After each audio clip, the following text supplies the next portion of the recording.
l'honneur d'accueillir Madame Catherine Cesarski, qui est membre de l'Académie des sciences et ancienne haut-commissaire à l'énergie atomique de 2009 à 2012. Nous vous remercions d'abord d'avoir accepté notre invitation et de vous plier à cet exercice en dépit des nombreuses activités que vous continuez à exercer. Nous avons souhaité entendre au sein de notre commission d'enquête les différents hauts-commissaires successifs qui se sont succédés à la fois pour recueillir leur avis sur l'objet des travaux de la commission d'enquête et leur témoignage sur le mode de gestion des dossiers sur lesquels ils ont été, le cas échéant, consultés. C'est donc au titre de vos anciennes fonctions de haut-commissaire exercées de 2009 à 2012 que nous vous entendons. Mais bien entendu, nous sommes également intéressés par l'ensemble de vos réflexions sur le domaine que nous étudions et le regard scientifique que vous pouvez porter sur les évolutions intervenues depuis la fin de votre mandat au sein du Haut Commissariat. Membre de l'Académie des sciences et vice-présidente du CERN, vous suivez en effet et portez sans doute un jugement scientifique sur elle. C'est vrai que nous avons reçu deux de vos prédécesseurs deux de vos successeurs précédemment à vous, et que nous avons eu pour chacun d'entre eux des points de vue assez opposés de ce que pouvait être la fonction ou de l'utilité de la fonction de haut-commissaire. Peut-être que c'est un premier point sur lequel nous pourrions vous entendre en forme de juge de paix, peut-être. Voilà. Avant de vous laisser la parole, il me revient simplement, en application de l'ordonnance du 17 novembre 1958 relative au fonctionnement des assemblées parlementaires, de vous demander de bien vouloir prêter serment, de dire la vérité, toute la vérité et rien que la vérité. Je vous invite donc, en conséquence, avant de prendre la parole, à lever la main droite et à dire « je le jure ». Ben écoutez, je vous laisse la parole. Il suffit d'appuyer sur le bouton pour allumer le micro. Voilà, voilà, parfait. Est-ce que je pourrais vous demander, je voudrais savoir qui vous êtes parce que là, moi, j'arrive pas à lire vos... Pardon, voilà, donc moi-même, Raphaël Chêne-Merger, donc député, je préside cette commission d'enquête, et à mes côtés, Antoine Armand, député de Haute-Savoie, qui rapporte cette commission d'enquête. Voilà, très bien. Et puis, voilà, ok. Bien, donc, Monsieur le Président, Monsieur le rapporteur, Mesdames et Messieurs, d'abord, merci de me recevoir, merci de votre intérêt. Je vais commencer par rappeler un petit peu mon parcours. Je pense que c'est utile, j'ai vu que de nombreuses personnes l'ont fait. Donc, j'ai né en France, j'ai vécu à l'étranger jusqu'à presque 30 ans. Donc, j'ai fait mes études en Argentine et puis j'ai un doctorat de l'université de Harvard et j'ai travaillé aux États-Unis avant de rejoindre le CEA en 1974. C'est là que je suis venue en France.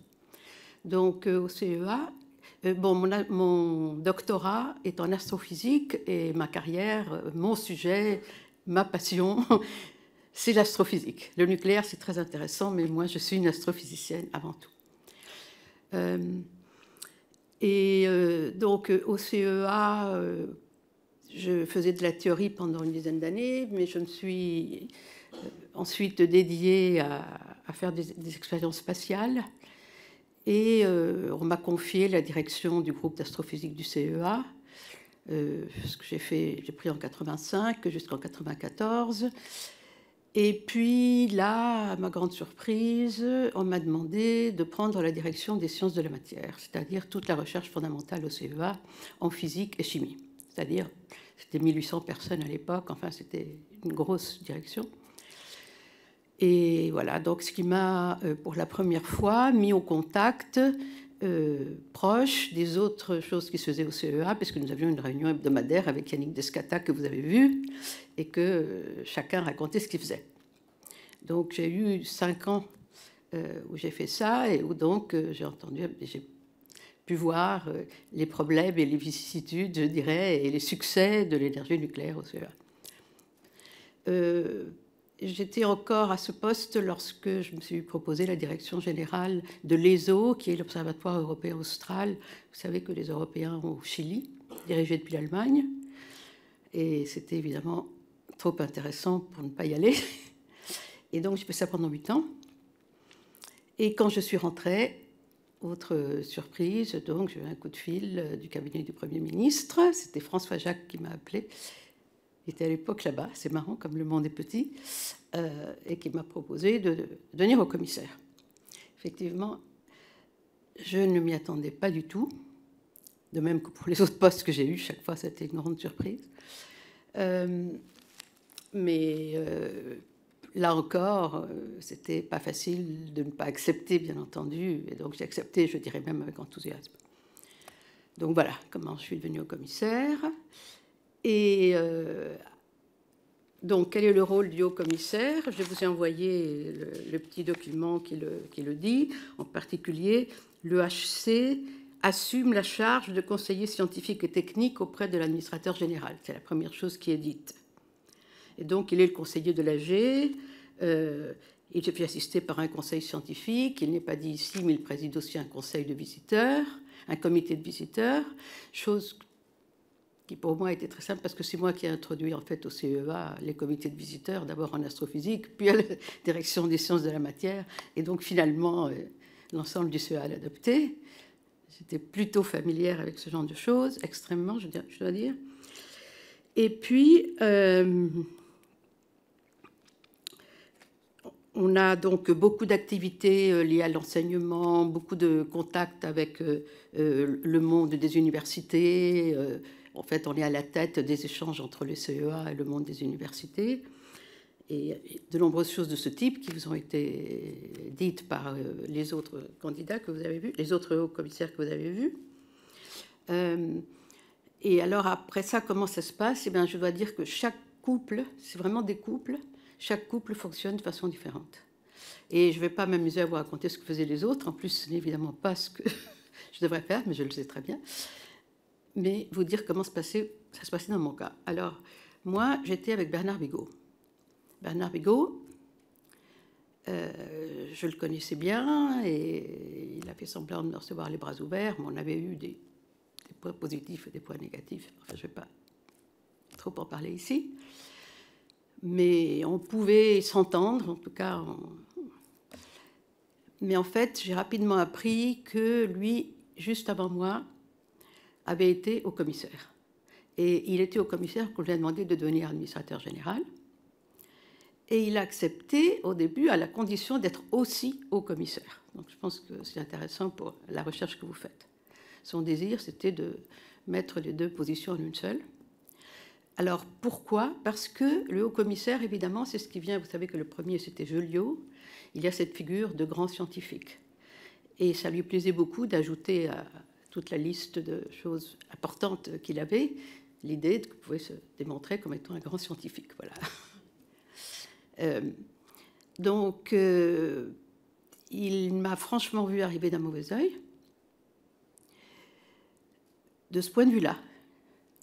Et on a rapidement compris que pour ce qui était le conseiller, ça marchait très bien. Et je l'ai vraiment conseillé à fond, parce que une chose importante dans ce couple, c'est évidemment s'il y en a un qui veut être le calife à la place du calife, il y a des gros problèmes. Et moi, ce n'était pas mon cas, du tout. Donc, j'ai complètement joué le jeu de le conseiller. Et de ce point de vue-là, on a eu des relations extrêmement suivies. On se voyait une fois par semaine. Tous les deux, on travaillait la nuit. On se téléphonait entre minuit et 2 heures du matin, pratiquement au moins une fois par semaine, sinon 2. Et je peux vous dire que toutes les affaires du CEA et même d'autres, on les discutait. Et mes désaccords, je les lui donnais. Tout ça, ça se passait très bien. Par contre, quand c'était avec d'autres personnes, alors il ne supportait pas que je sois, comme disait mon directeur de cabinet, dans la lumière. Et donc, me mettait des bâtons dans les roues, parfois de façon extrêmement désagréable. Et la pire de toutes, peut-être, c'est après l'accident de Fukushima, le CEA a mis en place un grand groupe pour étudier qu'est-ce qui s'était passé dans cet accident et comment le prévenir, qui était évidemment la chose importante à faire. Et il a refusé que ni moi, ni quelqu'un de mon cabinet puisse participer. Alors vous pouvez vous imaginer à quel point c'était proche de ce qui m'intéressait et ce que je considérais mon rôle, et donc j'étais absolument outrée avec ça. Ce qui fait que quand je suis arrivée au bout des 3 ans, il a été quand même obligé de me demander, je suppose à la demande du gouvernement, si je souhaitais faire un 2e mandat. Et à son grand soulagement, j'ai dit non. Parce que lui, entre-temps, avait été renommé administrateur général, et 3 ans de plus dans cette situation, je n'avais pas envie, c'était vraiment pas la peine de m'embêter avec ça. Voilà. Ceci dit,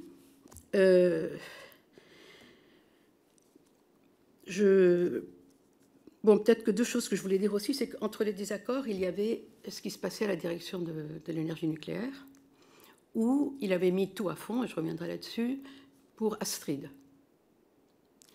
Et pratiquement, il interdisait à cette direction de faire autre chose qu'Astrid.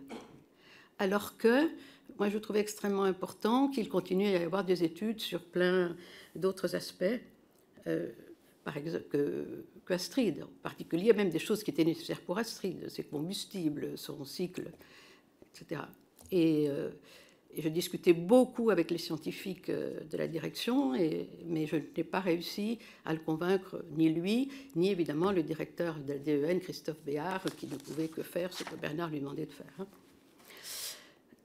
Et je pense que ça a été une erreur, et je pense que c'est lié quand même un petit peu aussi aux décisions actuelles.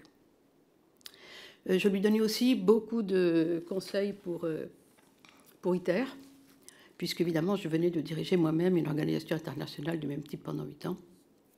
Et ça, il était très preneur. Voilà. Donc, pour moi, ce fut une période intéressante et enrichissante. J'ai eu d'excellents contacts au CEA, où j'étais très bien reçue déjà comme directrice des sciences de la matière, encore plus comme commissaire. Et puis à l'extérieur, dans le monde académique, dans les ministères et chez les industriels. Je me suis vue confier quelques actions de tous les côtés. Je voyais régulièrement des gens comme Anne Lauvergeon, je voyais de temps en temps Proglio, Bestralet, et très régulièrement Pierre-Franck Chevet, qui était donc à l'époque la personne en charge au ministère. Donc de ce point de vue-là, par rapport aux autres, j'ai l'impression que j'étais plutôt mieux lotie. Je vous avais passé un papier avec quelques-unes de mes actions. Je ne vais pas relire tout ce papier, mais simplement peut-être en citer une ou deux. Une chose qui est peut-être importante, c'est que très peu de temps après mon arrivée, il y a eu la commission Juppé-Rocard qui a donné lieu au rapport Investir pour l'avenir, le début des investissements d'avenir. Et j'ai été très active à cette commission. J'ai participé d'abord à toutes les propositions liées à la recherche. Nous avions fait un petit groupe entre les 3 autres représentants du monde de la recherche. Et comme vous savez, beaucoup d'argent a été obtenu pour la recherche. C'est un énorme succès. Mais dans l'axe 4, développer les énergies décarbonées, j'ai rédigé toute seule, parce que personne n'a voulu aider. Et vous savez qu'il y avait Édouard Philippe dans ce comité, qui à l'époque travaillait à Areva, mais surprenant, il n'a pas du tout souhaité participer. Développer les énergies. J'ai fait des propositions relatives à l'énergie nucléaire, évidemment, avec ce qui se faisait à l'époque, c'est-à-dire de l'argent pour le réacteur Jules Horowitz et pour le projet Astrid. Et j'ai obtenu 1 milliard, dont 100 millions en fait pour l'ANDRA, pour des activités de recherche sur le traitement des déchets radioactifs. Évidemment, c'était une très belle façon pour moi de commencer mon poste de haut-commissaire. Mais par ailleurs, j'étais très intéressée par les énergies alternatives, j'ai toujours été, et j'ai beaucoup poussé les énergies alternatives pendant que j'étais haut-commissaire aussi. J'en ai fait la pub, si j'ose dire. J'ai beaucoup travaillé sur les synergies entre le CEA et en particulier, j'ai essayé d'en créer sur ce sujet. J'ai fait des séminaires pour les plus hauts niveaux du CEA sur les énergies alternatives, qui jusque-là étaient un petit peu dans un coin, personne n'en parlait.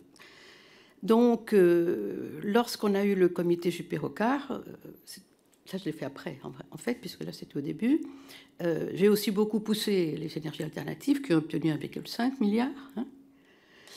Mais on pouvait inviter des gens pour parler, et j'ai fait venir des gens du CEA. Je leur ai démontré qu'au CEA, on faisait des études très intéressantes. Il y avait l'INES en particulier sur le solaire, etc. J'ai fait venir Jean Terme, qui a été très bien reçu. Donc, le comité a fini en disant qu'il faudrait qu'il y ait un lieu qui se fédère un peu, ou en tout cas qui impulse les recherches sur les énergies alternatives. Et vous savez qu'en même temps que les résultats du grand emprunt, il a été annoncé que le CEA devenait le CEA aussi aux énergies alternatives. Donc, je sais que mon successeur a trouvé que c'était très mal. Moi, au contraire, je peux vous dire que j'ai agi dans ce sens. Et j'étais très contente quand ça a été fait, parce qu'à un moment donné, Juppé souhaitait en fait créer un autre organisme qui ferait ça. Et évidemment, j'ai tout fait pour que ça n'arrive pas. Bon, j'étais certainement pas toute seule, mais disons que j'ai joué là-dessus. Voilà. Bon, ensuite, j'ai créé un Institut international de l'énergie nucléaire, un accès unique à la formation française en énergie nucléaire. J'en reparlerai rapidement après.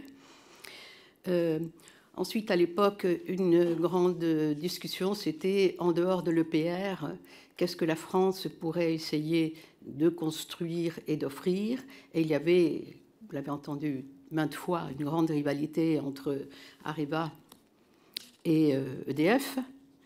Et Areva donc poussait un projet qui s'appelle Atmea, développé avec les Japonais, qui était une espèce de petit EPR.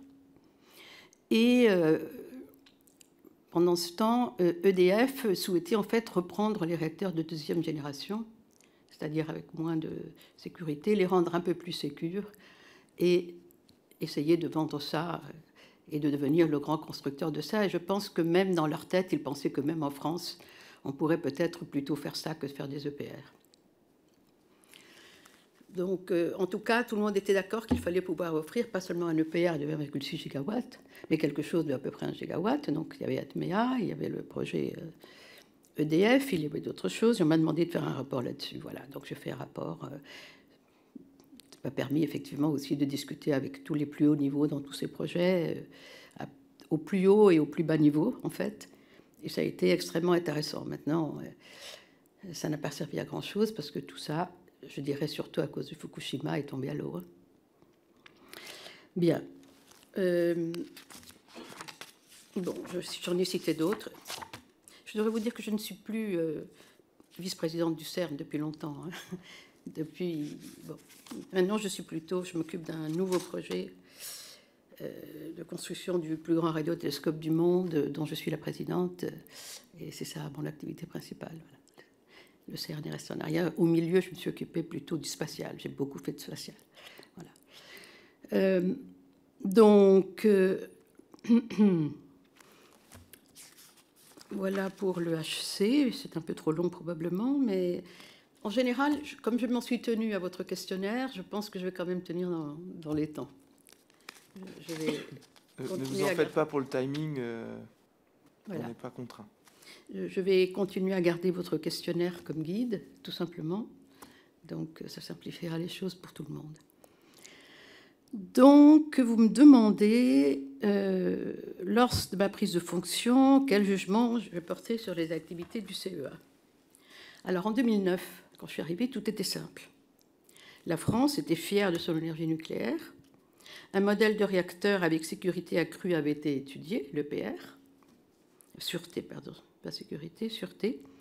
Et le premier EPR était en construction, même s'il y avait déjà quelques déboires avec cette construction très très vite. Vous savez qu'il y a eu des problèmes avec le radier, mais on ne pouvait pas présager qu'il y aurait des problèmes qui sont arrivés par la suite. Donc à l'époque, le CEA à l'Andra suivait à la lettre les lois de 1991 et de 2006.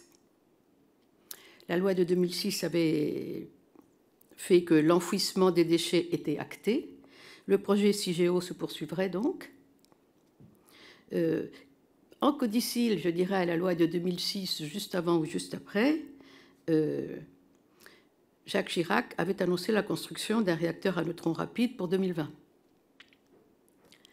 Ce qui, effectivement, présageait Astrid.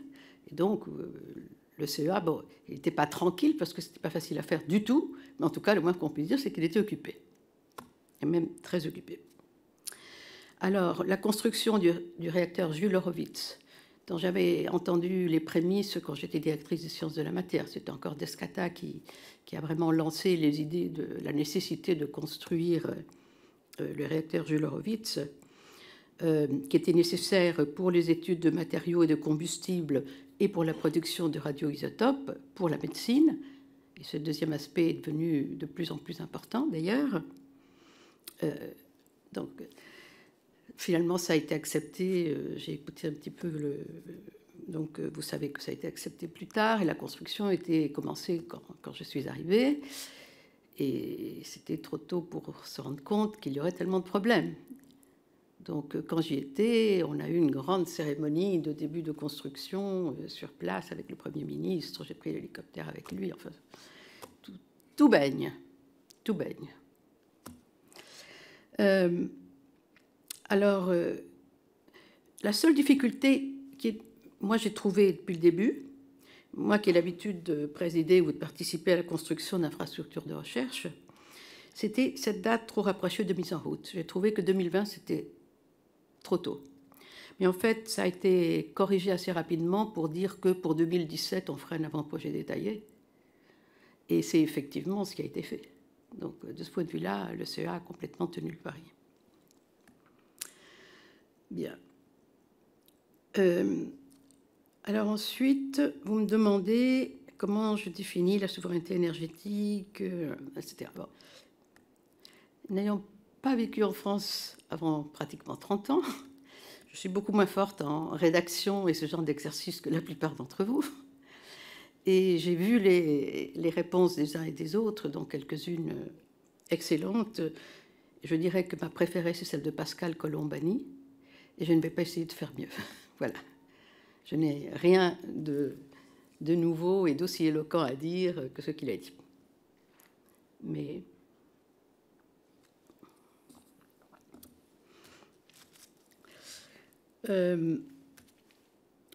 alors, par contre, ce que vous voulez, ce que je vous raconte, c'est un peu l'historique et comment étaient les choses à ce moment-là. Donc, votre question suivante, c'est quelle place avaient les concepts de souveraineté et d'indépendance énergétique dans la politique énergétique française pendant l'exercice de mes fonctions de haut-commissaire? Eh bien, ça allait de soi. C'était dans la tête de tout le monde, mais tout le monde pensait on doit l'avoir et on l'a, et on l'aura. Alors, si elle faisait partie des priorités, de quelle façon cette thématique était-elle traitée? J'ai pensé que ce que je pouvais vous raconter à cette occasion, c'est les comités de politique nucléaire. Parce que les conseils de politique nucléaire. Parce que donc une autre chose qui a eu lieu dans cette époque, c'est que sur les années 2009-2010, s'est réuni 7 fois le Conseil de politique nucléaire. Donc là, c'était vraiment la discussion au plus haut niveau de la République, puisque le président Sarkozy était lui-même présent à toutes ces réunions. Je ne suis pas complètement sûre que le Premier ministre était toujours là. Il y avait évidemment de nombreux ministres, il y avait les industriels, il y avait évidemment l'autorité de sûreté, il y avait évidemment l'administrateur général du CEA, il y avait moi. Et je pense qu'en vous racontant ce de quoi on parlait, je répondrai à votre question et plus. Donc, je peux vous dire que la toute première réunion, le sujet, c'était prolongement de la durée des centrales au-delà de 40 ans. Parce qu'il avait déjà été décidé de les prolonger, oui. Du coup, dans votre mémoire, c'est quand cette première réunion? Parce que c'est intéressant. C'est en 2009, mais je ne vais pas vous donner le mois exact. Oui, non, mais 2009, c'est déjà suffisamment. Toutes ces réunions étaient en 2009 et 2010. Et je pense que ça doit être à peu près les 4 premières en 2009 et les 2 autres en 2010. Donc tout ça était en 2009. Et ça correspond à l'interruption des comités à l'énergie atomique.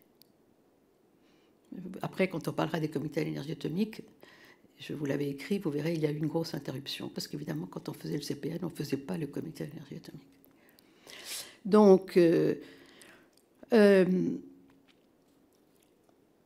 dans cette réunion, on a discuté de la nécessité de pouvoir aller au-delà, à 50 ans ou 60 ans, de comment est-ce qu'on s'arrangerait, est-ce qu'on aurait suffisamment d'énergie, ça marcherait pourvu que les centrales fonctionnent suffisamment longtemps chaque année, donc de grandes discussions, et je dirais quelques discussions pas toujours douces envers l'autorité de sûreté qui empêchait les centrales de tourner.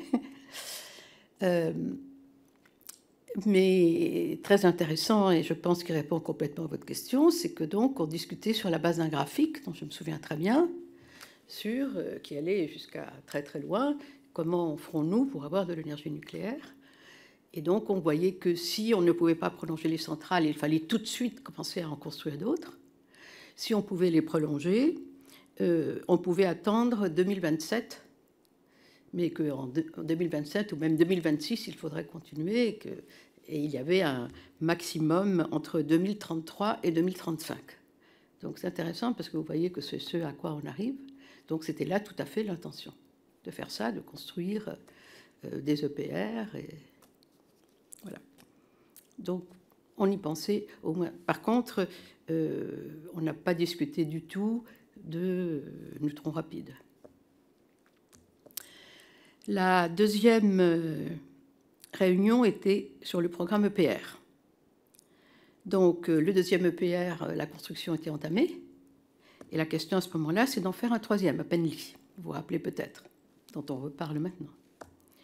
Donc, celui de Penly, le président souhaitait que ce soit EDF qui le fasse, parce qu'évidemment, il y avait tout de suite les bisbilles habituelles entre EDF et Areva. EDF qu'il fasse, et avec des partenaires différents, et il voyait comme partenaire GDF Suez, qui à l'époque s'intéressait beaucoup au nucléaire, et peut-être même Total. Et puis, l'autre discussion, et ça semblait presque à l'époque aller de soi qu'on irait vers ce deuxième. Et puis, un troisième, on avait trouvé que ce n'était pas urgent si la disponibilité du parc était à la hauteur, comme je l'ai dit tout à l'heure. Et le troisième, est-ce qu'il fallait en faire un de 1 gigawatt pour en avoir fait un et pouvoir essayer de les vendre? Parce que la grande préoccupation, et c'est ce qu'on va voir dans les réunions suivantes, à l'époque, en France, c'était... Pour la France, on pensait, bien, tout est réglé, hein, on va faire des EPR, on va peut-être faire autre chose, et on continue, etc. Ce qu'on voulait, c'est en plus vendre à l'étranger. Et la grande préoccupation, et vous le savez très bien, vous en avez déjà entendu parler, c'était lorsque la France n'a pas gagné le fameux contrat des Émirats arabes unis et que la Corée les a dévancés. Ça a été une gifle terrible, et probablement la raison pour laquelle... En fait, probablement, on en dirait plus que ça. Parce que quand cela est arrivé, il y a eu tout un comité qui a répondu à des tas de questions. Il y a l'étude de tout ça. Il a été décidé de créer le CPN. J'aurais dû commencer par ça. Donc, à la suite des travaux de cette commission. Donc... Alors, attendez, que je comprenne bien, je me permets de vous interrompre. Donc le Conseil de politique nucléaire, qui est cette réunion présidée par le président de la République, dont vous nous dites qu'il s'est réuni 7 fois pendant la période pendant laquelle vous étiez haut commissaire, il a été créé suite à l'échec de la commercialisation de centrales en Arabie, aux Émirats arabes unis. Abu Dhabi. D'accord. Voilà. Suite à ça. Mais comme vous voyez, et vous allez voir qu'il s'est rapidement occupé d'affaires internationales, mais il a commencé par prendre les affaires importantes, et en particulier, c'est pour ça que ça répond directement à votre question, la première thématique, c'était aurons-nous de l'énergie pendant longtemps, de l'énergie nucléaire pendant longtemps. La première réunion, c'était ça. Et évidemment, ce n'est qu'une fois que l'on peut répondre à cette question qu'on peut regarder les autres. Tout le monde en était conscient. Hein. Première priorité, ça restait quand même, évidemment, la France. Voilà. Donc, à cette réunion aussi, on a parlé des déboires de Flamanville, mais du premier EPR, mais c'était quand même très tôt. Et à l'époque, tout le monde était confiant que, d'accord, en 2013, il fonctionnera, quoi. La troisième réunion était stratégie nationale face à la relance du nucléaire. Parce qu'évidemment, il y avait une impression de relance du nucléaire dans le monde entier, et donc la France voulait absolument vendre du nucléaire à l'étranger. Donc, il a été décidé d'avoir une meilleure coordination entre les acteurs étatiques, de renforcer l'offre commerciale d'ingénierie et d'assistance pour que les pays souhaitant avoir une centrale aient besoin de s'adresser déjà de façon informelle à des Français qui les orienteraient discrètement vers l'offre française. Et Alain Bugard, ancien haut-commissaire, s'est empressé de créer une société qui s'occuperait de faire ça, dont il était, lui et d'autres, mais tout à fait indépendante. Et puis, il était aussi question à l'époque de construire une usine de retraitement en Chine. Donc là, il y avait des discussions sur, attention, qu'est-ce que l'on peut... Le problème avec la Chine étant toujours... là, on ne va pas leur expliquer tout ce qu'on fait, etc. Bon. La quatrième réunion était sur la formation. Tout le monde était conscient de l'importance de la formation, mais cette fois-ci, c'était plutôt la formation des étrangers. Parce qu'évidemment, une autre façon d'attirer les étrangers, c'était de former les futurs cadres qui ensuite, tout naturellement, se tourneraient vers la France pour acheter. Et je dois dire que je pense qu'ils avaient complètement raison. Donc, il a été demandé une instruction approfondie d'un projet d'école ou d'université internationale du nucléaire que l'on pourrait annoncer avec une conférence internationale qu'on ferait à Paris en mars 2010. Et donc, ça, cette action, elle m'a été confiée. Et donc, je m'en suis occupée et j'ai donc créé cette école, Institut international de l'énergie nucléaire, I2EN. Le cinquième, on a parlé des fonds dédiés au démantèlement pour le CEA. On a trouvé une solution qui, depuis, s'est avérée pas bonne. Il y en a déjà eu une autre, mais enfin, c'est un autre problème. Et la sixième était dédiée à cette conférence internationale pour l'accès au nucléaire civil. Et c'était pour aider les pays débutants, faire avancer les initiatives françaises et présenter l'I2EN et l'offre de formation de la France. Donc moi, j'avais donc un calendrier serré, puisque tout devait être prêt pour cette date, où j'ai pu présenter l'I2EN au monde nucléaire entier.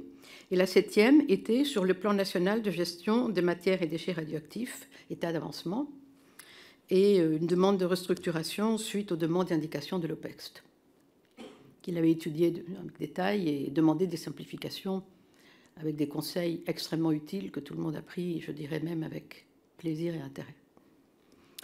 Voilà pour le CPN. Donc ensuite, vous me demandez quel était l'état du suivi de la sécurité d'approvisionnement du combustible nucléaire. Eh bien, je n'en ai pas entendu parler, comme bien d'autres. Ce n'était pas une préoccupation. On était sûr d'en avoir beaucoup, plein pour toujours, sans problème. J'ai eu à rencontrer des gens du Kazakhstan, parce que c'est le moment où la France a commencé à acheter au Kazakhstan. Voilà, des choses comme ça. Alors, 7. Vous me demandez comment jugez-vous la chaîne de décision publique en matière de politique énergétique. Alors, lorsque j'étais HC, j'ai trouvé que justement l'OPEX, l'Office parlementaire d'évaluation des choix scientifiques et techniques, était très au courant, vraiment très au courant, et écrivait d'excellents rapports sur presque tous les sujets. Je dois dire qu'il y a des fois où j'ai pris des sujets, moi j'ai fait un rapport en tant que haut-commissaire, et ils m'ont doublé, et je trouvais que le leur était peut-être aussi bien, sinon meilleur que le mien. Donc je tiens à le dire parce que je ne sais pas si cette tradition a continué. À l'époque, on avait évidemment des gens tels que Bataille, etc., vraiment très, très intéressés, mais pas que lui. Tout un groupe de gens très au courant. La DGEC, pareil, Pierre-Franck Chevet, évidemment, qui ensuite est devenu autorité de sûreté, donc au top. Alors, qu'est-ce qui s'est passé depuis? Je ne suis pas là pour le commenter. Ensuite, durant mon mandat de haut-commissaire, combien de fois le comité à l'énergie atomique civile a-t-il été réuni? La réponse, c'est 6 fois. Donc la première fois, c'était le 7 mai 2009. Là, on a discuté les recherches en microélectronique, microsystèmes et nanotechnologie. Donc, à ces réunions, on demandait l'avis du haut-commissaire, et je vous ai passé un papier où j'ai mis tous mes avis du haut-commissaire, si ça peut vous intéresser. Dans ces réunions, on avait souvent le ministre ou les ministres en charge. Donc, c'était quand même en leur présence.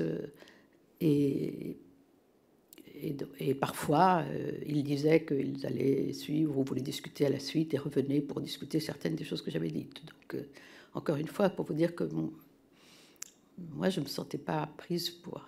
je me sentais quand même assez reconnue quand j'étais à ce poste. Donc, ensuite, il n'y en a pas eu jusqu'au 4 novembre 2010. Et je pense que justement à cause du CPN. Donc, le 4 novembre 2010, c'était sur les projets nouvelles technologies de l'énergie du CEA et sur les nanotechnologies au CEA, et en particulier la microélectronique. De nouveau, parce que, comme vous le savez, c'est devenu un sujet importantissime au CEA et un grand succès. Ensuite, le 29 septembre 2011, sur la sûreté nucléaire. Parce que, qu'est-ce qui s'était passé? Eh bien, le 11 mars 2011, moi, j'étais au Japon en train de visiter Rokashomura.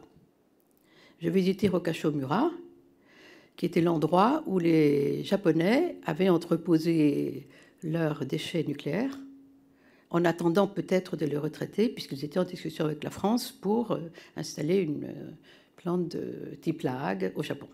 Et c'est aussi pour ça que j'y étais allée. Donc, dans la matinée, nous avons visité, j'ai vu à midi, on déjeune, et tout à coup, la salle où on déjeune se met à secouer dans tous les sens, et c'était le fameux tremblement de terre. Donc, j'ai eu de la chance que ça ne s'est pas passé le matin quand j'étais en phase d'essai nucléaire. Je vous le dis quand même, j'aurais pas trop aimé. Bon, alors là, c'était pas très gai non plus, mais voilà. Donc, je vous raconte pas la suite de mes aventures, il y en a eu pourtant. Mais évidemment, je suis rentrée en France pour trouver une situation du nucléaire complètement transformée en France et dans le monde. Et donc, vous le savez, il y a l'avant Fukushima et l'après Fukushima, et c'est complètement différent. Donc, évidemment, les deux comités à l'énergie nucléaire suivants étaient sur la sûreté nucléaire. Et surtout, sur tout ce qui a été fait en France pour rendre encore plus sûrs nos réacteurs. Bien que nous étions au départ pas du tout dans une situation comme celle de Fukushima, mais on a rajouté tranche sur tranche. EDF a dépensé beaucoup d'argent, mais avec raison. Personnellement, je suis très pour. Et on a complètement, je pense, démontré que nos centrales étaient sûres, sont devenues encore plus sûres et peuvent faire face à presque n'importe quoi. Donc, ensuite, le 10 janvier 2012, l'Organisation de la recherche et développement nucléaire au CEA.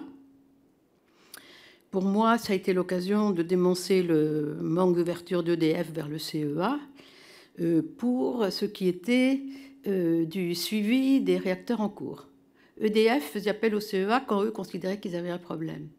Mais sinon, là, on discutait de choses tripartites, on avait et de créer un laboratoire commun, parce que j'avais vu, par exemple, que nous avions au CEA des spécialistes de la corrosion. J'ai rencontré des gens qui me disaient des étoiles dans les yeux. Vous savez, moi, j'ai des étoiles dans les yeux quand je vous parle des astres. Je suis astrophysicienne. Des gens qui avaient des étoiles dans les yeux, ah, la corrosion. Qui vraiment savaient. Et ces gens-là étaient désespérés parce que pour avancer dans leurs travaux, ils auraient voulu voir ce que EDF mesurait dans ses centrales. Et EDF ne leur donnait pas accès. C'est complètement absurde. Et l'IRSN a décidé de lancer des études sur le vieillissement des matériaux, etc. Et ils ont exclu le CEA des groupes qui faisaient ça, alors que le CEA contenait de loin les personnes les plus à même de le faire. Bon.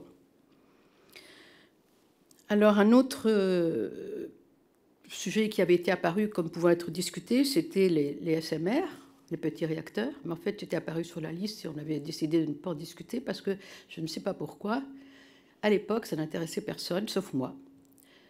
Donc, j'ai demandé à ce qu'on essaye de discuter les SMR, de vraiment y réfléchir et aussi d'essayer d'y réfléchir ensemble.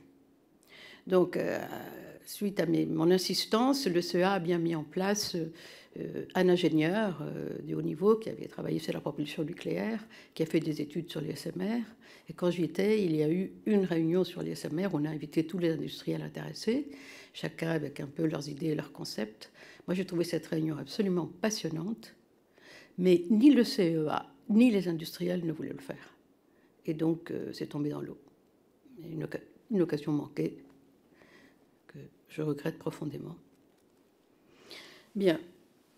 Alors, après ça, vous me demandez quels grands projets nucléaires ont été menés pendant l'exercice de mes fonctions. Alors, évidemment, le réacteur Jules Horowitz. Donc, j'ai déjà dit pourquoi, et qui était donc en construction, et sans que les gros problèmes qui sont apparus par la suite n'apparaissent. Et puis, évidemment, Astrid. Alors, je ne vais pas vous réexpliquer ce que sont les RNR. J'ai vu que plein de gens l'ont fait. Si vous voulez, je le fais, mais j'avais préparé des notes là-dessus, mais ou pas, je peux le faire de mémoire. Bon, donc, on devait faire un NRNR pour 2020, et c'est Astrid qui a été choisi, donc de rester avec la technologie du sodium. Mais ça ne veut pas dire qu'on était en train de refaire Superphénix. Astrid, je ne sais pas si on l'a suffisamment dit, avait quand même des améliorations technologiques extrêmement importantes par rapport à Superphénix, et en particulier pour la sûreté.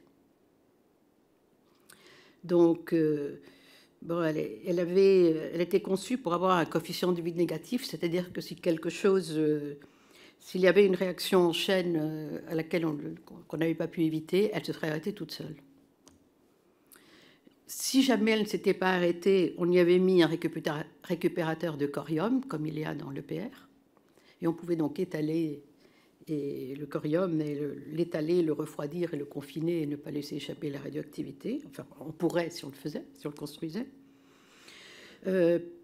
L'échangeur n'est pas un échangeur sodium-eau, parce que beaucoup de gens disaient le sodium et l'eau c'est dangereux, même s'il n'y a pas vraiment eu d'accident lié à ça pour l'instant. Mais c'était un échangeur sodium-gaz avec de l'azote, etc.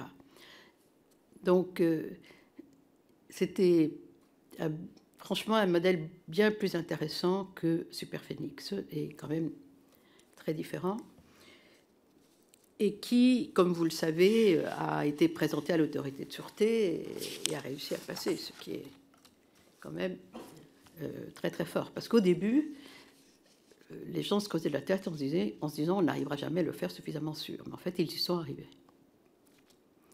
Voilà. Alors, sinon, j'ai préparé quelque chose donc sur quoi dire sur l'avenir. Là, je voudrais dire que, comme je vous l'ai bien expliqué, je ne suis pas une spécialiste du nucléaire, même si je suis donnée à fond pendant 3 ans, mais je n'ai pas non plus complètement quitté le sujet, parce que depuis 2012, justement, enfin, suite à Fukushima, ou peut-être même avant, on a créé à l'Académie un comité de prospective pour l'énergie, à l'Académie des sciences. Et j'y ai toujours participé. Et ce comité a émis de nombreux avis et recommandations au gouvernement, parce que l'Académie des sciences aussi donne des conseils au gouvernement. Et en général, j'adopte leur point de vue. Donc, quelques-unes choses que je vais vous dire, c'est évidemment en ligne avec ce qui est sorti de ce comité. Donc, la situation aujourd'hui, c'est que la programmation pluriannuelle de l'énergie a repoussé au siècle prochain le redéploiement des RNR. Comme stratégie d'attente, elle a décidé d'aller vers le multirecyclage du plutonium, du combustible usé dans les RNT, notamment dans les réacteurs EPR. Cette stratégie est destinée à maintenir l'expertise de la France en matière de R&D pour aller vers les RNR. Elle peut stabiliser des quantités de combustible usé, mais ne conduit pas à l'autonomie énergétique telle que recherchée avec les RNR. Alors là, ça, c'est ce que nous disons donc au sein de l'Académie des sciences. Je rajoute quelque chose de personnel et qui vaut ce que ça vaut. C'est que cette stratégie me semble risquer de compliquer l'éventuel passage au cycle fermé et à l'utilisation des réacteurs rapides pour rendre l'énergie nucléaire soutenable. Ça fera un pas de plus dans cette chose très compliquée qui sera l'aval du cycle. Donc, voilà. Donc là, c'est moi qui parle. Si l'on renonce au cycle fermé et au nucléaire pérenne, tout est à repenser en France, depuis la philosophie des réacteurs à mettre en place jusqu'à surtout le devenir des déchets. Les décisions liées à l'énergie nucléaire en France devraient être prises sur le long terme. Et par le long terme, ça ne veut pas dire 20 ou 30 ans. En fait, c'est plus d'un siècle dans ce cas-là. Parce qu'il fallait pratiquement un siècle pour avoir réuni le plutonium et mettre en marche des RNR en quantité. Donc, à l'Académie des sciences et aussi celle des technologies, nous continuons à penser que la voie choisie jusqu'en 2018 au moins, celle du cycle fermé et du futur passage au réacteur à neutrons rapides, était la bonne, la même, à mieux, d'assurer durablement à la France un approvisionnement stable d'électricité décarbonée avec le moins de dépendance possible. Le projet Astrid s'inscrivait dans cette ligne et il faut reconnaître qu'avoir complété un avant-projet détaillé de ce réacteur, qui présente de bien meilleures caractéristiques de sûreté que les modèles antérieurs, est déjà une prouesse qu'il faut saluer et un acquis. L'urgence n'est peut-être pas de le construire, mais de bien finaliser l'étude des éléments afférents, les matériaux utilisés, les combustibles de leur fabrication, les détails de l'aval du cycle. Personnellement, je comprends la difficulté de lancer une telle construction au CEA, au moment où il y a des retards importants et coûteux sur les réacteurs RJH, sur le projet ITER et sur la construction de l'EPR à Flamanville. Alors, il me semble que personne ne l'a dit, et pour moi, ça crève les yeux quand même. Donc voilà, je voulais l'avoir dit.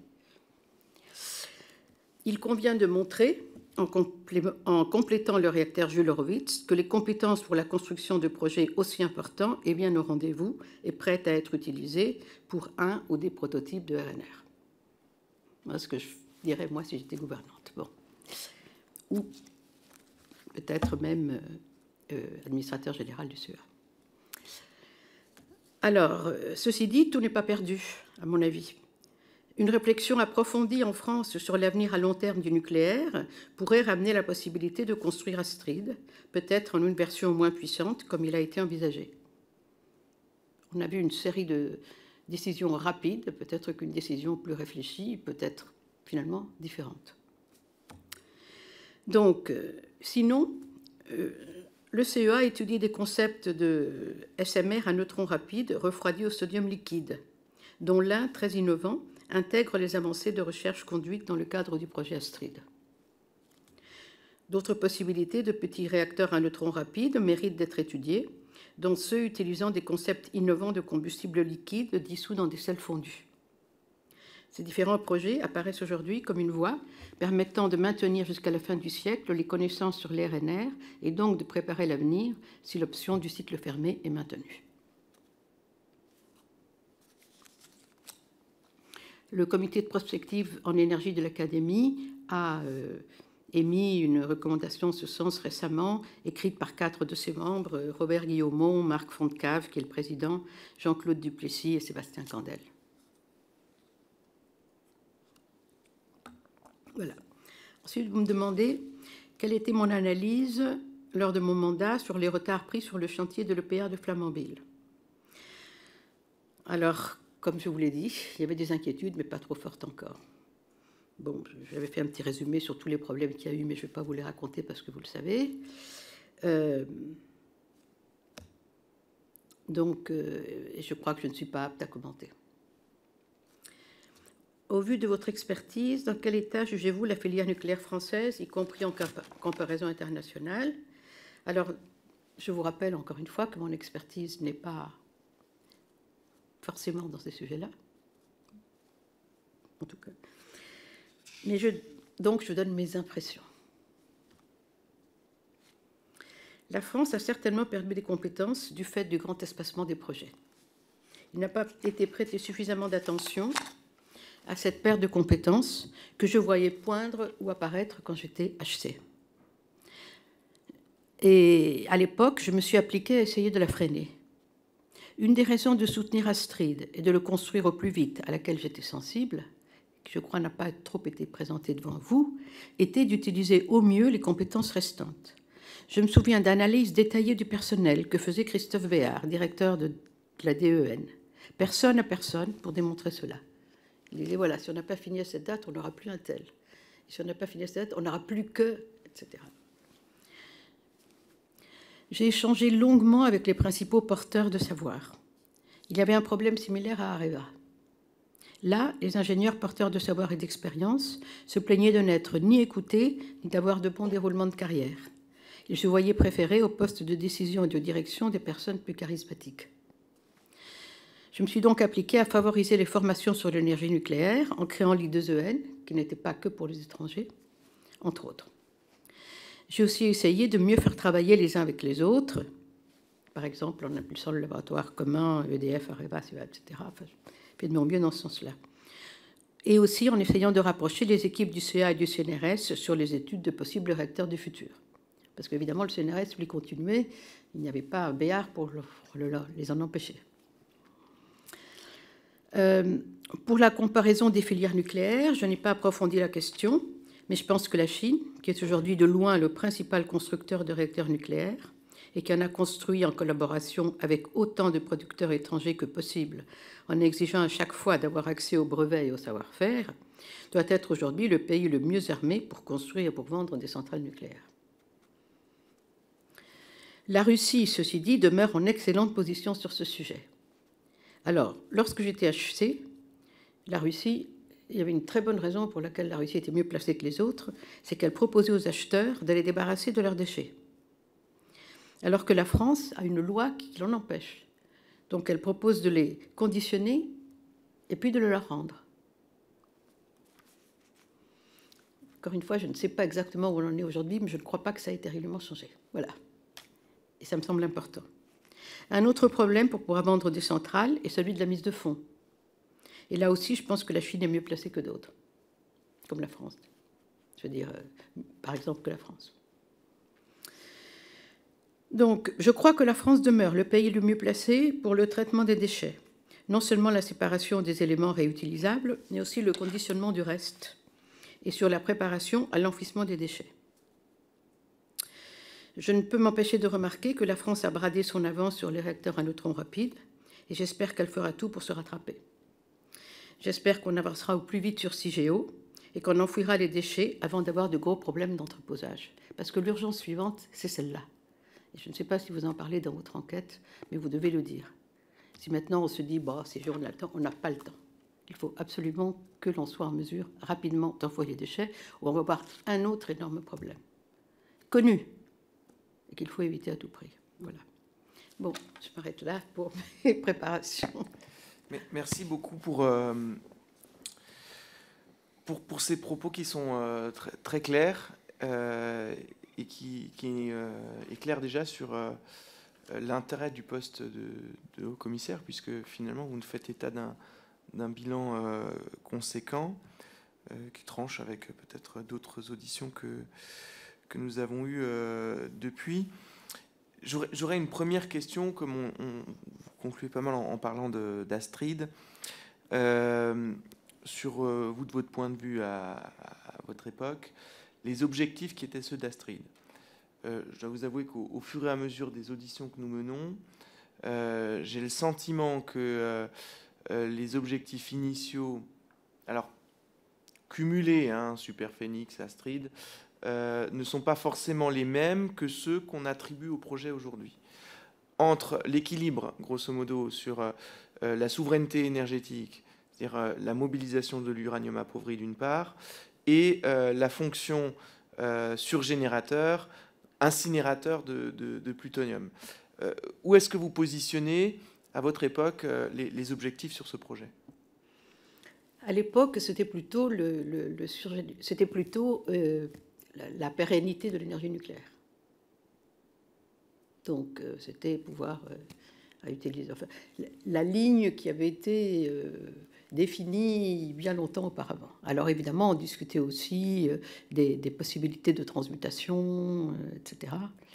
Mais c'était surtout pour pérenniser l'énergie nucléaire. Dans ce cas, quand on parle de fermeture du cycle, en réalité, on parle davantage de maximisation de la ressource en uranium que de réelle fermeture du cycle. Oui, que veut dire fermeture du cycle? C'est peut-être le cycle n'est jamais complètement fermé, et évidemment il y aura toujours aussi des déchets supplémentaires. Mais c'est vrai qu'on peut utiliser la transmutation pour rendre ces déchets moins désagréables. Et donc des études étaient menées là-dessus en parallèle. À l'Académie, nous avons regardé ce genre de sujet de près. Peut-être que ça peut se faire... disons pas forcément dans Astrid. Enfin, moi, je voyais Astrid plutôt comme un prototype de réacteur électrogène.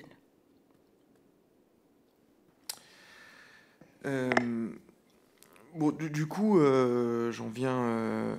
alors, on va rester un peu sur la technique. Vous avez évoqué un rapport que vous avez produit qui arrive concomitamment à Fukushima sur ce qu'est alors la bataille entre... le Atmea d'Areva et le nouveau N4 de EDF, en fait. Qu'est-ce que vous préconisiez dans votre rapport? Moi, je préconisais Atmea, à tort ou à raison, parce que je donnais beaucoup d'importance à la sûreté. Si vous voulez, c'était l'histoire génération 2, génération 3. Pourquoi on a fait la génération 3? C'est la génération 2 avec plus de sûreté. Donc, et même avant Fukushima, je considérais que la sûreté, c'était importantissime. Évidemment, Fukushima, après Fukushima, on n'a plus parlé d'N4. Donc, à cause de ça, je poussais à... Alors, peut-être qu'il y avait aussi une petite question politique, c'est-à-dire avec quel pays veut-on travailler. Donc, il y avait Macheneau à l'époque, qui était la personne en charge de tout ça à EDF, qui avait beaucoup travaillé en Chine, qui s'entendait très bien avec les Chinois, et qui avait de grands espoirs que la France arrive à avoir une participation importante à la construction des futurs réacteurs en Chine. Après, les deux EPR, évidemment, ont déjà construit en Chine. Que ça continue sur cette voie, et ils pensaient à ce moment-là, il vaut mieux faire des N4. Et moi, je suis beaucoup dans l'international, j'y croyais pas trop. Je pensais que les Chinois, lorsqu'ils sauraient faire, ils feraient tout seuls. Et d'ailleurs, bon, je peux vous dire que je vois des choses similaires en astronomie. Alors là, en astronomie, je peux vous donner tous les détails. Donc, j'étais pas trop convaincue. Atmea, c'était avec les Japonais. Alors, même chose, j'ai travaillé avec les Japonais. Je me suis occupée de fusion quand j'étais directrice des sciences de la matière. Je me suis occupée pas mal de fusion. Et là, le Japon, à l'époque, était notre allié principal. Depuis, il faut dire qu'on travaille aussi beaucoup avec la Chine, puisque, évidemment, la Chine Mais la Chine est aujourd'hui le pays le plus avancé en fusion, et celui qui va tirer tous les marrons du feu d'ITER. Hein. Mais bon, ça, c'est tout à fait dans la ligne de ce que je disais avant. Le Japon, avec qui, par exemple, nous avons construit un très important instrument d'astronomie à 5000 mètres dans le désert de l'Atacama, entre les Américains, les Japonais et les Européens, et c'était moi à la tête de la partie européenne. Donc, je les connais bien comme collaborateurs, et c'est des collaborateurs sérieux, loyaux. Voilà. Alors, je sais pas, peut-être que je ne devrais pas dire des choses comme ça. Non, mais il n'y a aucune restriction de ce que vous pouvez dire devant une commission d'enquête parlementaire, bien voilà. au contraire. Et donc, le modèle, parce que finalement, Atmea ou le N4, le nouveau N4, au-delà des questions de différence de sûreté, c'est un modèle économique qui se ressemble et qui est un peu distinct de l'EPR, en ça que c'est des usines d'un gigawatt. Quoi. Enfin, c'est ça, c'est surtout pour descendre au gigawatt. Et ça vous semble aujourd'hui encore pertinent?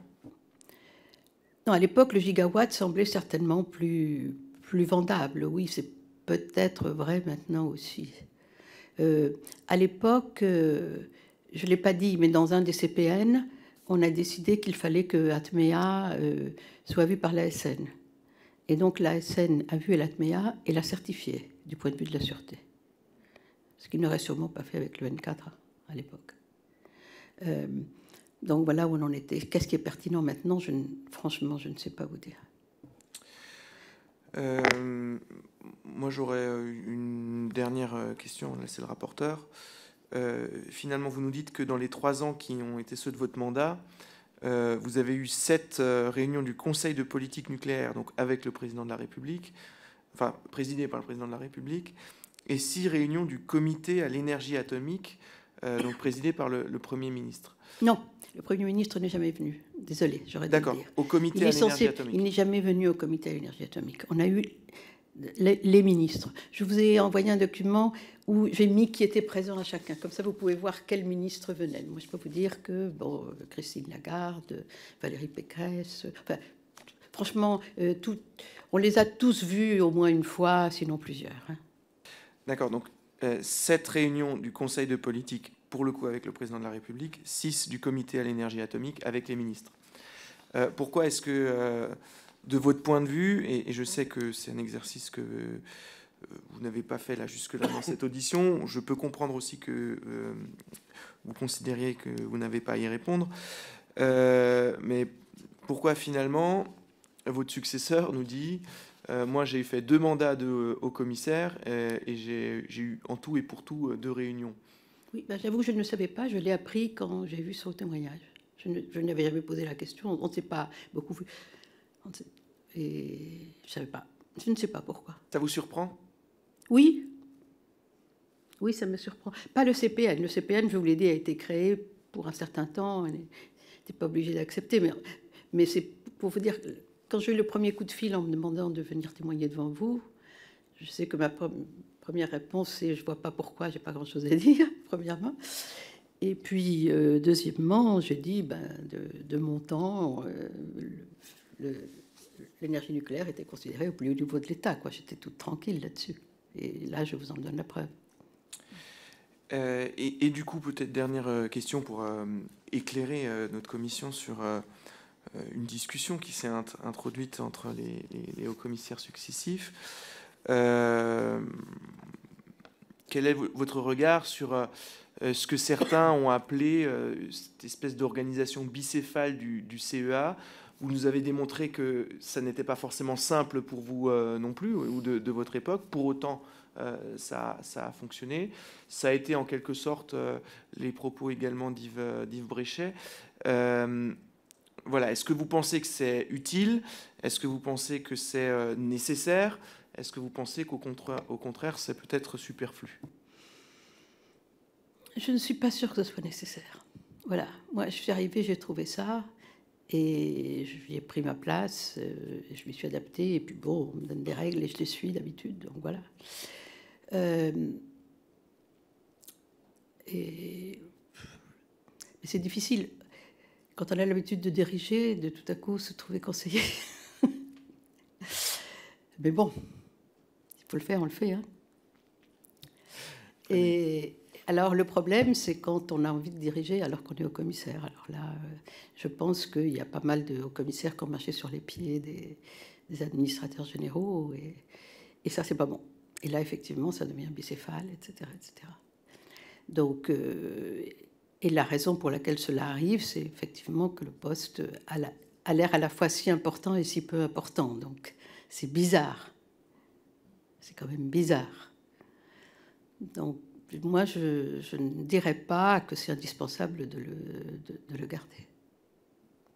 Mais ça ne veut pas dire que l'administrateur général doit être aussi au commissaire. Ça veut dire que il faut peut-être, c'est peut-être utile d'avoir une personne. Par exemple, Robert Dautré, avant d'être au commissaire, était directeur scientifique du CEA. C'est peut-être utile, il faut réfléchir, d'avoir une espèce de directeur scientifique qui fait poindre le... Moi, je vous dis, je me suis beaucoup occupée de faire poindre des synergies. Par exemple, j'ai créé un groupe sur l'environnement. On faisait de l'environnement partout au CEA. Mais les gens ne se parlaient pas assez. Donc, j'ai créé un groupe pour que tous se parlent. Et il existe encore. Et ils font une lettre qu'ils continuent à m'envoyer. tous les 3-4 mois, je reçois tous les projets de l'environnement du CEA. enfin, c'était vraiment fructueux d'avoir créé cette synergie. Et bon, je vous dis, sur les énergies alternatives aussi, bon, on a trouvé plein de... Bon, quelqu'un, un scientifique au-dessus qui puisse créer ce genre de choses, c'est peut-être utile. Donc finalement, ça n'est pas nécessaire, à condition que l'organisation du CEA laisse toute sa place aux scientifiques dans la direction du CEA. Enfin, finalement, c'est ce que vous suggérez. Oui, peut-être, mais peut-être que c'est utile d'avoir un scientifique qui regarde tout depuis le dessus, en y mettant plus de temps que, évidemment, ne peut le faire un administrateur général, même s'il y a un scientifique comme Bigot. En général, les autres, d'ailleurs, n'ont pas essayé de le faire. Mais...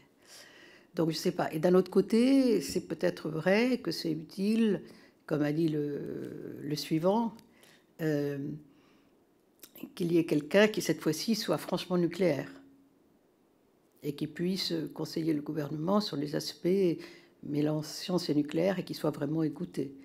Alors ça, ce serait très très bien, je pense. Très bien, monsieur le rapporteur. Alors là, on va vous demander un exercice nouveau, c'est-à-dire que le rapporteur ne dispose pas du même privilège de micro que moi, et votre micro et son micro ne peuvent pas être allumés ensemble. Donc c'est lui qui vient ici. Non. Ah. Donc il faut que vous coupiez votre micro pour qu'il puisse poser des questions. Et que vous le rallumez. Merci, monsieur le président. Merci beaucoup, madame Cesarski, pour ces riches explications, et merci aussi de nous aider à remettre en contexte les choses et de voir l'évolution dans le temps. Forcément, c'est assez parlant et ça aide beaucoup pour nous. J'ai un certain nombre de questions que j'essaye de poser dans l'ordre chronologique. Un certain nombre d'interlocuteurs ont esquissé, certains de manière neutre et d'autres en le déplorant, que le CEA soit devenu de plus en plus un organisme de recherche sur des aspects comme les énergies renouvelables, l'environnement au sens large, et certains l'ont déploré, ou en tout cas considéré que ça avait amenuisé la part du temps et de l'énergie, si j'ose dire, consacrée à la recherche en matière nucléaire. Est-ce que, il n'y a aucune malice dans ma question, mais est-ce que vous pensez que le choix du haut-commissaire dont la formation initiale en physique n'était pas l'énergie nucléaire avait un lien avec ça? C'est-à-dire, qu'est-ce que vous pensez que les pouvoirs publics, à l'époque, vous ont nommé justement pour élargir le scope du CEA et mettre en place, enfin en tout cas avoir cette pensée et cette vision sur d'autres sujets que l'énergie renouvelable, que l'énergie nucléaire, que vous avez par ailleurs menée, bien sûr? Écoutez, franchement, je ne sais pas. Moi, ce qu'ils m'ont dit, c'est que sur le nucléaire, ils pensaient que c'était utile d'avoir un œil nouveau.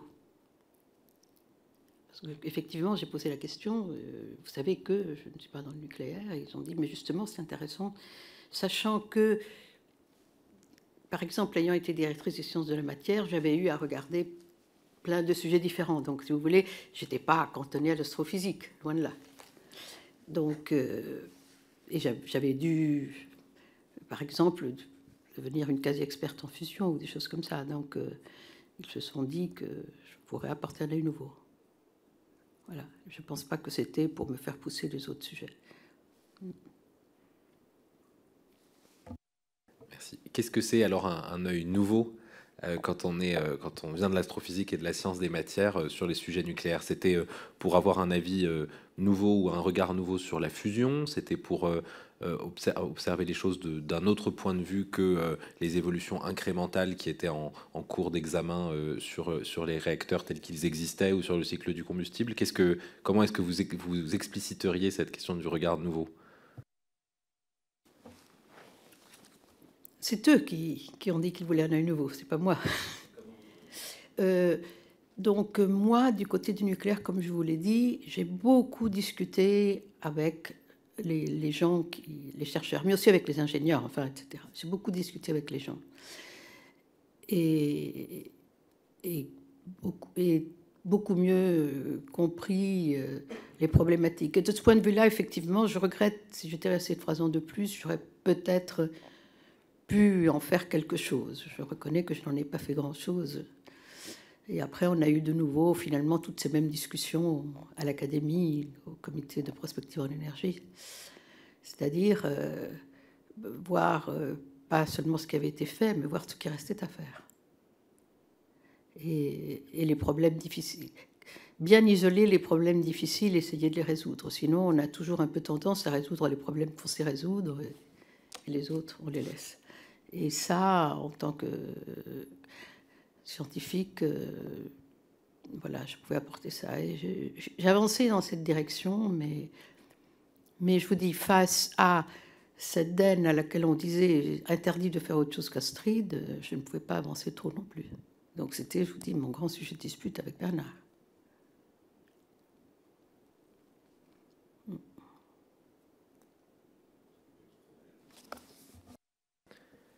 D'accord, donc d'ailleurs, ce que vous dites semble résonner avec ce qu'on a entendu par ailleurs dans les descriptions du contexte de cette époque, c'est qu'il n'y avait pas d'inquiétude énergétique majeure, et donc il y avait une recherche qui progressait, mais comme il n'y avait pas d'inquiétude, en tout cas forte sur l'approvisionnement, sur notre capacité à construire des centrales, et j'en passe, il n'y avait pas peut-être ce sentiment d'urgence. Et d'ailleurs, vous avez dit tout à l'heure que le combustible, la question de la disponibilité du combustible, n'était pas du tout une préoccupation à l'époque.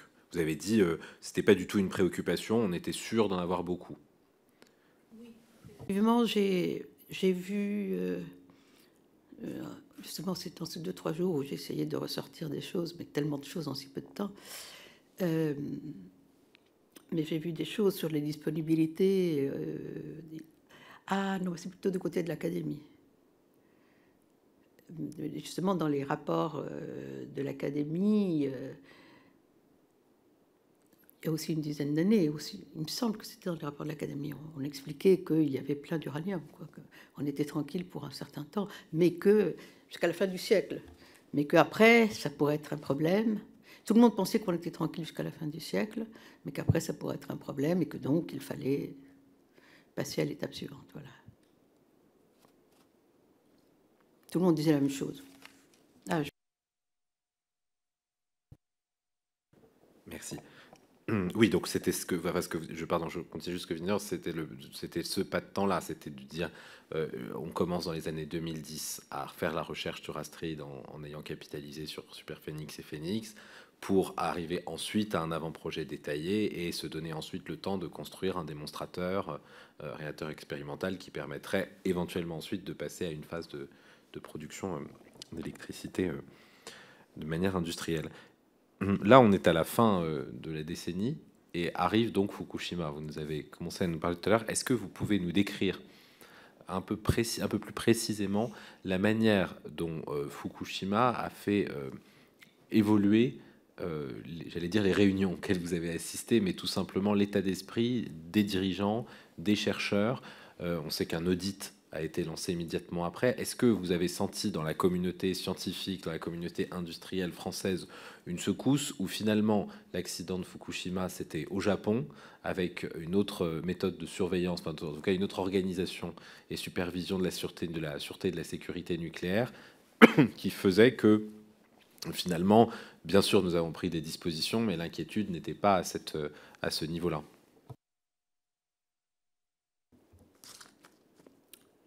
Je pense que la plupart des gens continuent à penser que nos centrales étaient sûres, mais qu'il fallait les rendre encore plus sûres suite à l'accident de Fukushima. Voilà. Et donc on a bien réfléchi. Ceci dit, évidemment, on se trouvait dans la situation où on n'arrive pas à amener de l'eau parce que, pour des raisons bêtes, les Japonais, parce qu'il fallait que l'ordre remonte jusqu'au Premier ministre pour qu'on puisse faire quelque chose. Enfin, c'est invraisemblable. Donc, des choses comme ça. Maintenant, vous savez qu'on est tout prêt. On en a 2. Chaque centrale a 2 systèmes tout prêts à déverser de l'eau si jamais il arrivait quelque chose, etc., etc., etc. Donc, c'était certainement utile de faire ça. Je ne peux pas dire qu'on a eu peur et qu'on s'est dit « Ah mon Dieu, ça aurait pu nous arriver ». Non, on n'a absolument pas dit ça. On a dit « Ça n'aurait pas pu nous arriver », si c'est ça la question.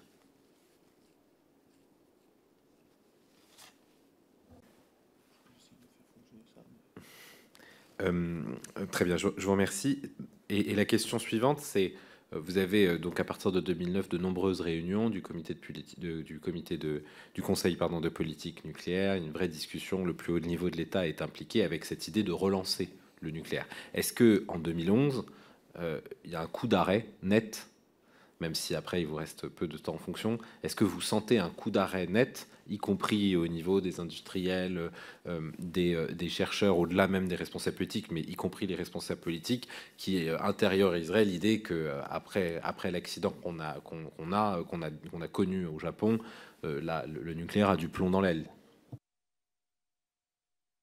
Sans aucun doute. Un arrêt général. Alors, de toute façon, pendant un an au moins, on n'a parlé que de sûreté. Après, je suis partie. Hein. Donc, c'était en mars 2011 l'accident, et moi, j'ai finissé en avril 2012, en même temps que l'élection d'ailleurs. Le changement de président, ça coïncidait. Donc, mais oui, absolument. Je vous dis, un arrêt général, et on n'est jamais reparti de la même façon. Non. Et beaucoup avait à voir avec la médiatisation.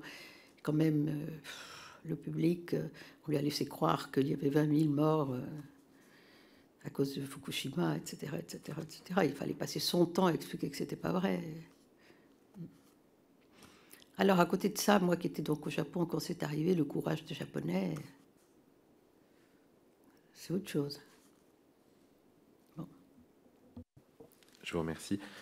Une dernière question, enfin une dernière salle de questions sur la partie déjà été abordée, mais je voudrais prolonger sur la question des compétences, parce que vous y avez grandement contribué à la fois via l'Institut international de l'énergie nucléaire et puis aussi via le comité de filière nucléaire où vous avez travaillé sur la question des compétences.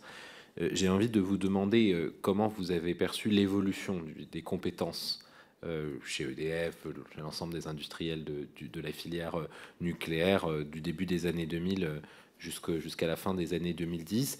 Si ça a été une lente hémorragie, si il y a certaines alertes qui ont été données, ou en interne, ou au pouvoir public, est-ce que vous-même vous l'avez constaté, ou finalement c'était assez insensible? Et on se retrouve. Est-ce que d'abord vous partagez le constat d'un manque de compétences actuelles? Et si oui, ma question se pose. Et est-ce que vous pensez que ça a été insensiblement perdu, ou qu'au contraire régulièrement on s'alarmait du fait qu'on était de moins en moins capable de disposer de soudeurs, de personnes capables de construire une cuve, etc., etc. Je peux vous dire que quand on a fait cette étude, on savait par exemple qu'on manquait de soudeurs et qu'on avait du mal à trouver des gens qui voudraient prendre ce métier. Soudeurs en particulier, puisque ça demande quand même des compétences assez extrêmes et les gens ne se rendent pas compte. Donc oui, on commençait, mais on sentait, puisqu'on pensait qu'il y aurait la construction de nouvelles centrales, etc., etc., on sentait qu'on avait de quoi convaincre les gens, quoi. On se sentait assez conquérant avant. Mais quand on a fait ces réunions-là, là, c'était après Fukushima. Donc là, au contraire, on avait vraiment du plomb dans l'aile. Et on se disait, voilà, on aura besoin de tous ces gens, est-ce qu'on les trouvera? Alors après, je vous dis, j'ai pas été là pendant 10 ans. Donc, mais l'impression que j'ai, c'est qu'effectivement, il y en a de moins en moins, quoi.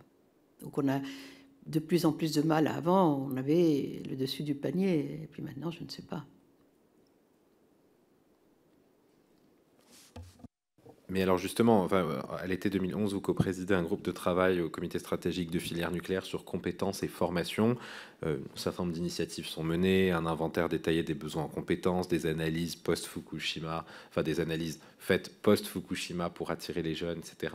Je pense qu'il y a un certain nombre de propositions qui sont faites de manière individuelle. Les entreprises du secteur, on a eu l'occasion d'en parler avec Framatome ou avec d'autres, se mobilisent, mais à leur échelle. Est-ce que vous avez le sentiment on a manqué d'une mobilisation plus générale au niveau des pouvoirs publics, des débouchés dans les entreprises ou des parcours de formation, qui explique que finalement la situation a l'air plutôt pire 10 ans après qu'au moment où on fait ce diagnostic? Voilà, encore une fois, je ne peux pas répondre parce que je n'ai pas suivi, mais c'est vrai que j'ai vu que maintenant, avec le plan relance, il lance une université nationale nucléaire qui d'ailleurs met en question l'existence même de l'I2EN, ce qui ne me gêne pas du tout. Mais parce qu'à l'époque, donc, on se tournait plutôt vers les étrangers, mais maintenant c'est français qu'il s'agit de. Moi, j'essayais, je vous le dis, dans les formations que nous mettions, c'était pas uniquement pour les étrangers, c'était pour dire dans celle-là on accueille des étrangers, mais on essayait de suivre l'ensemble des formations. Et on voit qu'il y a une mobilisation accrue de nouveau avec cette création de l'université, l'UNM, et c'est une très bonne chose. Donc, quand je lis la raison pour laquelle ils la font, oui, ils ont l'air de dire parce que les choses ont empiré. Mais disons, je l'ai appris en lisant à l'occasion de devoir venir devant vous le portail de l'UNM. Je vous remercie. Une dernière question un peu plus générale, vous m'en excuserez parce que vous êtes à la fois membre de l'Académie des sciences, vous avez été membre du Conseil supérieur des programmes. Comment est-ce que vous analysez l'évolution du rapport à la science? Notamment, j'imagine que vous suivez encore bien l'actualité et les informations parfois inexactes au mieux ou fausses au pire, qui sont diffusées ou crues par nos concitoyens, y compris en matière énergétique. Est-ce que vous avez l'impression que ça s'est fortement dégradé ou qu'au contraire, c'est un reproche qu'on fait de longue date à la connaissance du grand public et des décideurs publics et politiques sur le sujet? Est-ce que vous avez vous-même l'impression, même si vous n'en côtoyez plus depuis un certain nombre de temps, que la connaissance scientifique, ou en tout cas l'accès à la connaissance scientifique des décideurs, s'est détérioré? Oui, honnêtement, je dirais oui. Parce que je vous dis, à l'époque, bon, déjà, en tout cas, au Parlement, je rencontrais des gens très au courant, vraiment pointus. Alors, je ne sais pas où vous en êtes maintenant. Je vais hésiter, mais je vais le dire quand même. Je fais partie des, entre guillemets, conseillers, ou je ne sais plus, de l'OPEX. En réalité, on a très peu fait appel à nous. Mais à un moment donné, peut-être pas à cause de ça. L'OPEX a souhaité rencontrer des académiciens. Et je crois que un des sujets, c'était justement l'énergie nucléaire, puisque nous, ça nous tient très à cœur. Donc on a eu une discussion, je dirais presque à bâton rompu avec l'OPEX. C'était il n'y a pas longtemps, peut-être 1 an et demi. Hein. Et franchement, le niveau, c'est autre chose. Hein. Vraiment, il ne savait pas grand-chose. Et bon, voilà, je ne sais pas si vous y étiez. Et si vous y étiez, je m'excuse. Mais je ne sais plus qui y était. Ça a été à distance. Et voilà, c'était totalement différent. C'est tout ce que je peux dire. Sinon, sur les ministres, qu'est-ce qu'on peut dire ?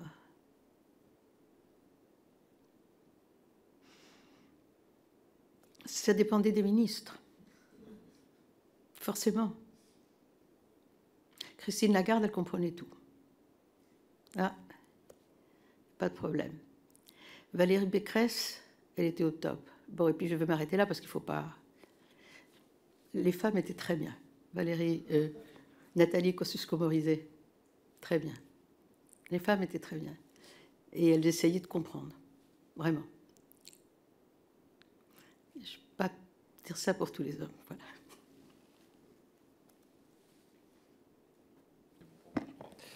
Écoutez, sur cette conclusion pleine d'optimisme quant à l'évolution aussi du profil de nos gouvernants depuis ce temps, puis de la parité qui arrive. Je vous remercie très sincèrement, Madame Cesarski, pour le temps que vous nous avez consacré, pour les recherches préparatoires à cet entretien que vous avez mené, parce que c'est vrai que votre questionnaire est très dense et on sent bien que vous avez replongé, vous vous êtes replongé dans une période qui, mine de rien, s'est éloignée. C'est un exercice auquel beaucoup des personnes que nous auditionnons se plient, comme vous, avec beaucoup de bonne volonté, parce que une conscience partagée que c'est un bien commun dont nous sommes en train de parler et qu'il nous faut une forme de remobilisation collective sur cet objet qu'est l'énergie de façon générale et l'énergie nucléaire de façon plus particulière. Donc, merci beaucoup pour le temps que vous nous avez consacré et pour la précision de vos réponses.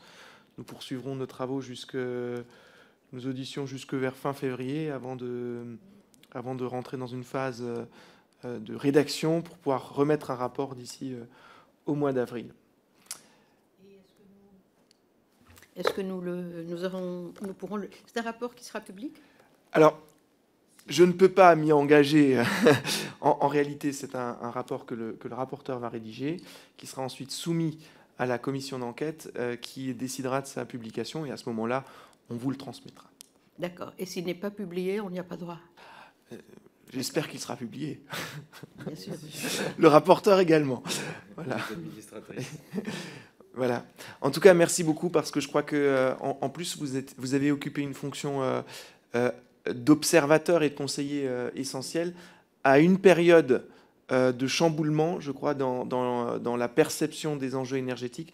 Et je crois que cette audition, pour nous éclaire grandement dans ce qui est notre questionnement sur le processus décisionnel, hein, parce que notre travail, on n'est pas scientifique, c'est pas tant la technique que le processus décisionnel est la meilleure façon de prendre des décisions sur des sujets éminemment complexes et dont l'enjeu s'inscrit dans le temps long.